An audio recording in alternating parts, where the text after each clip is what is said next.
तो सैमसंग की बिल्कुल नई गैलेक्सी S26 सीरीज आ चुकी है और जो पहली खबरें आ रही हैं वो कह रही हैं कि इस बार कुछ बहुत ही चौंकाने वाले अपग्रेड्स हैं। तो चलिए बिना देर किए देखते हैं कि इस पहली झलक में क्या खास निकल कर आया है। जो रिपोर्ट्स आ रही हैं उनका सीधा सीधा कहना है कि सैमसंग ने तो सबको हैरान कर दिया, खासकर 3 चीज़ों में: एआई, डिस्प्ले और कैमरा। लेकिन क्या ये दावे सच हैं? क्या ये बदलाव सच में गेम चेंजर हैं? चलिए इसी सवाल का जवाब ढूंढते हैं। तो हम क्या क्या देखने वाले हैं? सबसे पहले इसमें नया क्या है, फिर डिज़ाइन कैसा है, क्या पतला, हल्का या गोल हुआ है। इसके बाद बात करेंगे उस गेम चेंजर प्राइवेसी डिस्प्ले की, फिर कैमरा और परफॉर्मेंस पे नज़र डालेंगे और आखिर में जानेंगे कि इसका पहला इंप्रेशन कैसा रहा। ठीक है, तो शुरू करते हैं।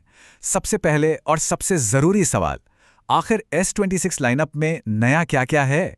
तो देखिए, जो सबसे बड़े बदलाव हैं उनमें सबसे ऊपर है एक नया प्राइवेसी डिस्प्ले। हाँ, ये सिर्फ अल्ट्रा मॉडल के लिए है। इसके साथ ही कैमरा सिस्टम को अपग्रेड किया गया है, नए जनरेशन के प्रोसेसर्स डाले गए हैं और गैलेक्सी एआई को और भी स्मार्ट बनाया गया है। और हाँ, एक छोटा सा लेकिन बहुत काम का अपडेट भी है। ऑडियो इरेजर अब थर्ड पार्टी ऐप्स पर भी काम करेगा। अच्छा, अब बात करते हैं कि फ़ोन हाथ में कैसा लगता है, मतलब इसके डिज़ाइन की। और यहाँ S26 अल्ट्रा में कुछ बहुत ही ज़रूरी बदलाव किए गए हैं। देखिए, इस स्लाइड से सब कुछ साफ हो जाता है। अगर याद हो तो S25 अल्ट्रा का डिज़ाइन एकदम बॉक्सी था, टाइटेनियम फ्रेम के साथ। लेकिन अब S26 अल्ट्रा में किनारे गोल कर दिए गए हैं और फ्रेम आर्मर एल्यूमिनियम का है। ये एक बहुत बड़ा डिज़ाइन चेंज है और इससे फ़ोन को हाथ में पकड़ने का एहसास ही बदल जाता है। और सिर्फ इतना ही नहीं, कुछ और भी छोटे मोटे बदलाव हैं, जैसे कि पीछे का कैमरा मॉड्यूल अब नया दिखता है और हाँ, S पेन को अब एक खास एंगल से ही अंदर डालना होगा। लेकिन जो सबसे बड़ी बात है वो ये है कि ये अब तक का सबसे पतला और सबसे हल्का अल्ट्रा मॉडल है। सोचिए, सिर्फ 7.9 mm, ये हाथ में पकड़ते ही पता चल जाता है। चलिए अब आते हैं उस फीचर पर जिसे सोर्स ने एक असली इनोवेशन कहा है, और सच कहूं तो शायद यही इस साल का सबसे बड़ा हाईलाइट है। तो सवाल उठता है कि भाई, ये प्राइवेसी डिस्प्ले आखिर है क्या? असल में ये उस बहुत ही कॉमन प्रॉब्लम को सॉल्व करता है जब हम किसी भीड़ वाली जगह पर होते हैं और कोई बगल से हमारे फ़ोन में झांक रहा होता है। और देखिए, ये कोई सॉफ्टवेयर वाली ट्रिक नहीं है, ये एक हार्डवेयर फीचर है जो सिर्फ और सिर्फ S26 अल्ट्रा में है। स्क्रीन के अंदर ही एक ऐसी टेक्नोलॉजी लगाई गई है जो साइड एंगल से देखने पर स्क्रीन को ब्लॉक कर देती है। मतलब अब प्राइवेसी की कोई चिंता नहीं। ये वाकई एक बहुत बड़ा कदम है। और सबसे अच्छी बात, इसे ऑन करना बच्चों का खेल है। बस सेटिंग्स में जाइए, फीचर को ऑन कर दीजिए।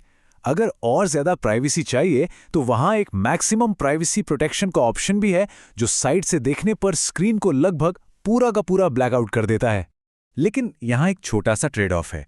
सोर्स का कहना है कि जब ये प्राइवेसी डिस्प्ले ऑन होता है तो प्राइवेसी तो मिल जाती है, लेकिन जो डिस्प्ले की क्लैरिटी है ना, वो सामने से देखने पर थोड़ी सी, बस हल्की सी फीकी लगने लगती है। मतलब प्राइवेसी के लिए थोड़ी सी क्लैरिटी से समझौता करना पड़ सकता है। ठीक है, डिज़ाइन और डिस्प्ले हो गया। अब आते हैं इंजन पर, मतलब कैमरा और परफॉर्मेंस। देखते हैं कि इस डिपार्टमेंट में क्या कुछ नया है। कैमरा की बात करें तो सेटअप तो अभी भी 200 मेगापिक्सल का ही है, लेकिन पेरिस्कोप लेंस के डिज़ाइन में कुछ बदलाव किया गया है। और जो असल सुधार है वो है नाइटोग्राफी में, मतलब रात की फोटोग्राफी अब और बेहतर होगी। टेलीफोटो लेंस भी अब 37% ज़्यादा ब्राइट है, तो लो लाइट में जाहिर है तस्वीरें बेहतर आएंगी।